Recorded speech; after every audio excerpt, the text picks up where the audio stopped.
So actually Allah designed this life to constantly go through changes. So those of you that got uprooted from your home and you're in a different place and you say, I miss my village, I miss my home, why can't I just go back? Why can't I do this? Why can't I have that old job back? Why did I have to do that? Why did we have to move to this neighborhood? Why did I have to, there's why? I hate change, I hate change. Allah says He made life full of change.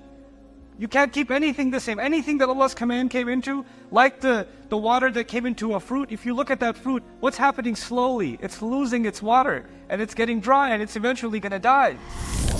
Allah says, وَضْرِبْ لَهُمْ مَثَلَ الْحَيَاةِ الدُّنْيَا. Give them the example of worldly life. And this translation of al-hayat dunya as worldly life is very common, but the word ad-dunya is actually the feminine form of afdal al-tafdil in the mu'annath form of al-adna. And al-adna in Arabic means the lowest. And so actually, literally what's being said is the lowest life.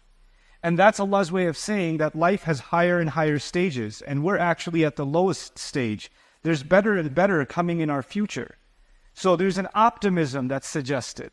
As tough as life may be, it's not going to get worse than this, it's only going to get better. It's actually, especially for a believer, that's what it's meant. Somebody might say, but what about hellfire? What about the punishment of Allah? Actually, Allah doesn't even consider hellfire life. He says about hellfire, لا يموت فيها ولا يحيا. He doesn't live in it, He doesn't die in it, He doesn't live in it. Actually, it's not even considered life. And the next life, the life after Yawm al-Qiyamah and the life in Jannah, Allah calls it lahi al-hayawan, law kanu ya'lamun. That's the real life if they only knew. So this life is actually the precursor, just a preview of what's coming in Jannah. Just a brief comment about that before we go back into this ayah. Allah in the Quran describes Jannah like no other religion describes heaven. And since I was here, I took the liberty of going to the Mormon library and spoke to a couple of the elders and had some interesting conversations with them about their beliefs and their concepts. And this is something I try and do, to understand other perspectives and how they see faith. But one thing you'll find unique about the Quran, the description, the specific description with which Allah describes heaven is not found anywhere else. You'll get general words like garden. That's what the Garden of Eden. That's all you get. What Allah will tell you is fruits and lahmi tayrin mimma yashtahun, the flesh of birds. You're going to have some kind of chicken barbecue or something. That's going to be there. There's going to be all kinds of drinks that are being served. There are servers that are charming, that are serving drinks. There are friends sitting together talking about how life used to be tough and what they went through and how things used to be tough. They're having a reunion. Believers are having a reunion. All kinds of descriptions, very vivid, picturesque descriptions are being given of Jannah. But many of them you will find are things that are easy to imagine. Friends hanging out together, people enjoying drinks, servers bringing drinks, beautiful trees, waterfalls, cushions, carpets. These are all things we find in this life. And there's a reason for that. Even though our Prophet ﷺ told us, مَا لَا عَيْنٌ رَأَتْ وَلَا أُذُنٌ سَمِعَتْ وَمَا خَطَرَ عَلَى قَلْبِ بَشَرٍ. No eye has ever seen, no ear has ever heard. So and no imagination has ever imagined what heaven has to offer, what Jannah has to offer. However, if you read the Quran's description of Jannah, it looks like very easy to imagine. Palm trees and beautiful mansions and spouses and all that stuff, right? So why is that? It is actually because this world is made a preview of what is coming. This is supposed to give us a glimpse. Muslims see this life very differently than other faiths. And on many other faiths, this life is actually a curse. We were sent here as a punishment. In the Quran, we were not sent on the earth as a punishment. خَلَقَ لَكُم مَا فِي الْأَرْضِ جَمِيعًا جَعَلْنَا لَكُمْ فِيهَا مَعَايِشَ قَلِيلًا مَا تَشْكُرُونَ. In this world, He put things for you that you can live well with and enjoy. How little you show gratitude. You don't put someone in prison and say, be grateful. You put someone somewhere nice and you show them the beauty of this world, and that's what makes you want to be grateful. This is what Allah does in Surah Al-Rahman. He talks about, وَالْحَبُّ ذُو الْعَصْفِ وَالرَّيْحَانِ فَبِأَيِّ آلَاءِ رَبِّكُمَا تُكَذِّبَانِ. Like, look at all these beautiful things I've made for you. Look at the scent in the air from the crop that comes to you. Look at the grain that grows, the crop that grows. What more are you going to be in denial of? You should be grateful. So Allah did in fact make this world beautiful. And you guys happen to be very fortunate. You live in a state of Utah where you're surrounded by beautiful mountains. You get to appreciate Allah's beauty even when you're stuck in traffic. At least you have something to look at. I come from Dallas. There's nothing to look at. you know. So, so there's this constant beauty that surrounds us. Anyway, coming back to this ayah, he says, just give them the example of this lowest life. And everything you experience in this life, every joy you experience, is the minimal joy. The joy of a new baby is the minimal joy. The joy of marriage, the joy of seeing a beautiful waterfall, the joy of a beautiful sky, the joy of a delicious meal. All of these are the lowest. Like, there's way more upgrades available. And can you imagine? We're like, oh my God, that's my favorite restaurant. I haven't had it in so long. I need that shawarma or whatever, right? And that's your thought of joy. Or this vacation, this place you want to go to, or this car you want to drive, or this neighborhood you want to get a home in, or whatever. We associate joy with these things, and all of that is just the bare minimum. That's the rahmah of Allah. وَاضْرِبْ لَهُمْ مَثَلَ الْحَيَاةِ الدُّنْيَا كَمَاءٍ أَنزَلْنَاهُ مِنَ السَّمَاءِ. If you want to get a picture of what this life is like, it's something like water that we sent down from the sky. I'll translate quickly, then we'll contemplate these words. فَاخْتَلَطَ بِهِ نَبَاتُ الْأَرْضِ. Then that water, because of it, the grains in the world and all the material in the soil, anything that can grow is called nabat. Grass can be called nabat, trees can be called nabat, fruits can be called, flowers can be called nabat. Nabat is the word for all vegetation, all greenery, all plant life you can call nabat. So the water mixes with all of these nutrients on the earth. فَاخْتَلَطَ بِهِ نَبَاتُ الْأَرْضِ. And of course, when rain comes from the sky that Allah is talking about, and the earth becomes green, flowers grow, grass grows, trees grow, farm grows, all of it grows, then you would think Allah will next talk about how beautiful it gets, how colorful it gets. And He talks about that in other places. But here, He says something else. He says, فَأَصْبَحَ هَشِيمًا تَذْرُوهُ الرِّيَاحُ. Then that same crop that grows, He didn't even mention the crop, He says it mixes with the soil, and eventually it becomes this word hashim. And hashim in Arabic is al-muhattam. It's something dried up that has no moisture in it and can easily break and is stepped on. Basically what He's describing is dried up leaves.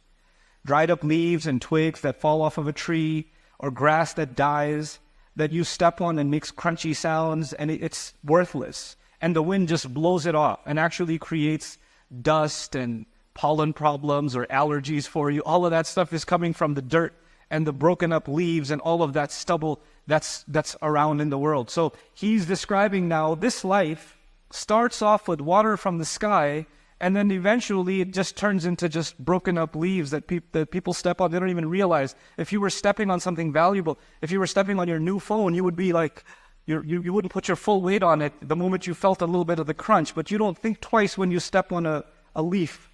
You don't think twice when you step on a pebble. It's worthless, right? And it's blowing around. If cash was blowing around, you would have a heart attack. But if leaves were blowing around, you don't think twice about it. This is worthless stuff. And that's why in the Quran, things that blow with the wind are considered worthless, like haba. And other images in the Quran, when things blow in the wind, they're actually considered weightless and worthless. And one of the scariest descriptions of Judgment Day is some people, their deeds will be scattered like dust or ashes. فَجَعَلْنَاهُ هَبَاءً مَنْثُورًا. Allah describes. So we seek Allah's refuge from our deeds being turned into scattered dust on Judgment Day and not having any weight. But anyway, coming back to this remarkable parable, how is it that I can benefit from this example? Other than just saying, well, Allah gives life and then we die. The plant grows and then the plant dies. Great. Now what? But actually, if you dig a little deeper and you contemplate especially the end of this ayah, وَكَانَ اللَّهُ عَلَى كُلِّ شَيْءٍ مُقْتَدِرًا. Allah has been in complete control over all things. And the word for Allah's control, you find 3 different words in the Quran. You find qadir, you find qadir, and here you find actually silatul mubalagha in a sense from iqtadar. It's muqtadir, muqtadir. And actually the way to translate that is actively in control. Allah is actively in control and overwhelmingly in control over all things. That's what Allah says at the end. Now let's go back. In this life, the first thing Allah wanted me to think about is the fact that He sends water from the sky that mixes with the soil. So there's something happening with the sky and there's something happening with the earth. Every fruit that you eat, every piece of meat that you and I eat, every bit of vegetation that you and I see is a result of water that came from the sky. You know what else comes from the sky? What comes from the sky is always the rizq from Allah, the command from Allah, the guidance from Allah.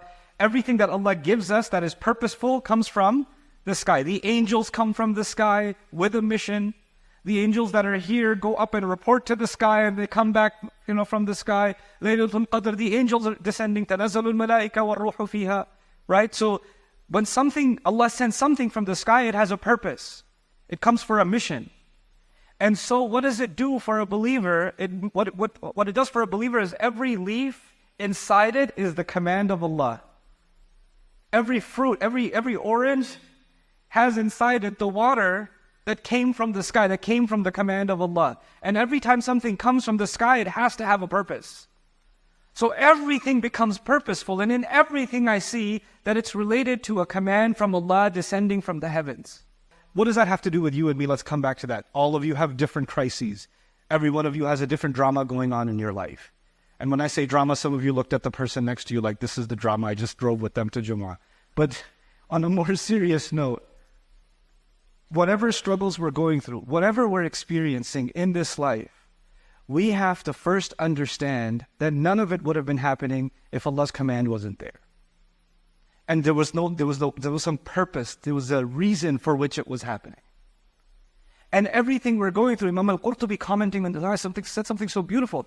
Why did Allah make me focus so much on water? Because water doesn't stay in the same place. Water mixes with other things. Water is constantly moving and changing. And if you try to keep water in the same place, it goes bad. So actually, Allah designed this life to constantly go through changes. So those of you that got uprooted from your home and you're in a different place and you say, I miss my village, I miss my home. Why can't I just go back? Why can't I do this? Why can't I have that old job back? Why did I have to do that? Why did we have to move to this neighborhood? Why did I have to? There's why? I hate change, I hate change. Allah says you made life full of change. You can't keep anything the same. Anything that Allah's command came into, like the water that came into a fruit, if you look at that fruit, what's happening slowly? It's losing its water, and it's getting dry, and it's eventually going to die. Right? It's going to go. So the experiences we have in this life, the good that we have in this life is temporary. And the bad that we have in this life is also temporary. The tough stuff is also temporary. And all of that is a command of Allah. So then if that's all temporary, then what's permanent? If everything's just going to go, the good is going to go, the bad is going to go. What you think is a huge problem today, tomorrow you'll look back like, oh my God, I used to think that was a huge problem. This is a huge problem. I prefer that problem because that's gone now and you have something new to deal with. But human beings forget that the beginning of all it is water. And what did Allah mention in the first part? He mentioned water. And what did He mention at the end? Completely dried up, right? The lack of water. So you know what? There's something in between. In between is the greenery, is the good things in life. It's the ups and downs of life. It's the changes in life. But you know what? It becomes easier to deal with that stuff when you go back and you realize, well, you and I were just drops of water too. That's all we were.